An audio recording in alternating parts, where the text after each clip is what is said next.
Bienvenue pour ce tirage tarot collectif pour la semaine 44, semaine du 26 octobre au 1er novembre 2015. Alors, les trois cartes pour ce tirage collectif. La première est l'arcane sans nom, l'arcane 13. La deuxième est le mat. Et la troisième, l'impératrice. Alors, vous voyez que d'un point de vue énergie, nous avons comme une continuité. Pourquoi? Puisque la semaine dernière, nous avions également l'arcane 13 qui a la particularité de ne pas avoir de nom et la deuxième arcane particulière qui est le mat qui, elle, n'a pas de numéro. Sauf que là, elles sont placées dans un ordre différent et que nous avons en point final l'impératrice qui est la troisième arcane du tarot. Sa particularité est qu'elle est représentée par une femme et comme vous pouvez le voir, elle a un petit trait au niveau de sa gorge qui surligne comme si elle avait en fait une pomme d'Adam. C'est la raison pour laquelle l'impératrice a pour mot-clé la parole. Donc si nous faisons la somme 13 plus 0 plus 3, nous obtenons la 16e arcane, qui est la maison Dieu, ou la tour dans certains jeux de tarot. Donc nous poursuivons, en tout cas sur le plan collectif, ça va encore plus loin sur le changement d'énergie, un changement qui se fait en profondeur. L'arcane 13, en fait, nous invite à aller chercher, mais vraiment au fond de nous, vous voyez, il ne reste plus que les os du squelette qui est symboliquement notre structure fondamentale en tant qu'être humain. Et c'est vraiment en allant à l'essentiel de soi, à l'intérieur de soi, en faisant aussi exploser nos croyances limitantes, ou des idées préconçues, ou nos schémas aussi. Ça peut être aussi, la maison Dieu représente également nos conditionnements. Donc c'est vraiment en allant tout au fond de nous, en profondeur encore plus que, vous voyez, on va vers une énergie où on va ensuite se rhabiller, c'est-à-dire mettre les vêtements qui nous correspondent et qui font de nous un être unique pour ensuite aller prendre la parole dans le monde. Alors, d'un point de vue concret et pratique, pour des personnes dans le domaine professionnel, pour des chefs d'entreprise, ça peut être aussi, la maison Dieu peut être aussi des remises en question, ou des contrats qui étaient signés et qui n'aboutissent pas, ou des opportunités qui au contraire permettent un changement rapide et radical.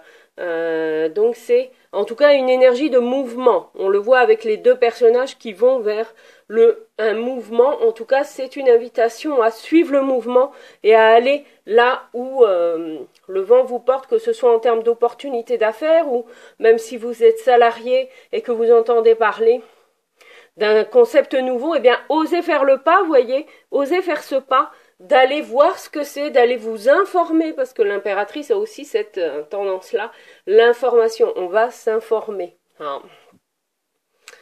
Sur le plan personnel, là c'est vraiment une invitation, soit à prévoir dans le concret des travaux, ça peut être des travaux dans une maison, la maison Dieu, mais ça peut être aussi un déménagement dans notre vie personnelle. Donc là, on est dans le concret, dans la matière. En fait, de dépasser nos limites et nos conditionnements, ça nous ramène vraiment dans l'essentiel de la matière, dans ce que nous avons à incarner. Et c'est aussi en prenant la parole et en osant exprimer ce que nous souhaitons vraiment, eh bien que les projets vont avancer et aboutir sur le plan personnel. Vraiment là, nous allons peut-être tous être un peu ballottés. La semaine prochaine, les énergies sont très fortes. L'important pour garder notre axe, vous voyez, c'est d'avoir une parole sincère. Voilà, c'est en ayant une parole libératrice, peut-être aussi en osant dire des choses, pas forcément pour faire plaisir à l'autre, mais c'est aussi en osant dire les choses, dire le fond de notre pensée, de ce que nous ressentons vraiment à l'intérieur de nous, sans jugement.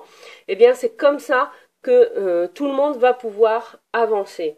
Je ne serais pas surprise que sur le plan collectif et politique, il y ait des annonces de fait et qui vont remettre en question en fait toute une organisation tout un mode de fonctionnement, en fait, et qui vont aussi faire intervenir en fait une femme de pouvoir qui va avoir une influence positive par rapport à ces décisions-là. Voilà, donc gardez le cap, hein, gardez vos projets en tête, continuez à avancer vers vos projets, quelle que soit la situation dans laquelle vous êtes. Et surtout, n'oubliez pas que la vie est un jeu. Hein, comme nous le rappelle aussi parfois la Maison Dieu, elle a aussi une autre facette que peu connaissent, c'est que c'est une carte de fête, c'est-à-dire la Maison Dieu nous ramène aussi à vivre pleinement l'instant présent.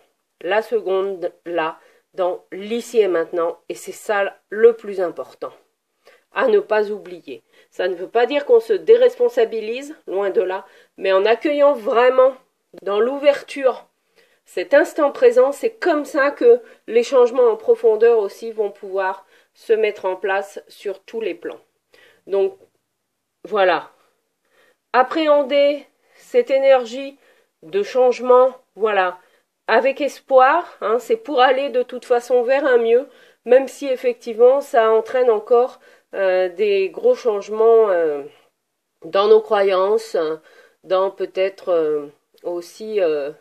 je ne serais pas surprise d'un point de vue économique, et ben peut-être qu'on apprenne d'autres plans de licenciement, hein, ou des grosses entreprises qui semblaient solides jusque-là, et bien qui arrêtent, hein, qui arrêtent leur fonctionnement et qui vont entraîner, eh ben, bien sûr, des départs ou ce genre de choses.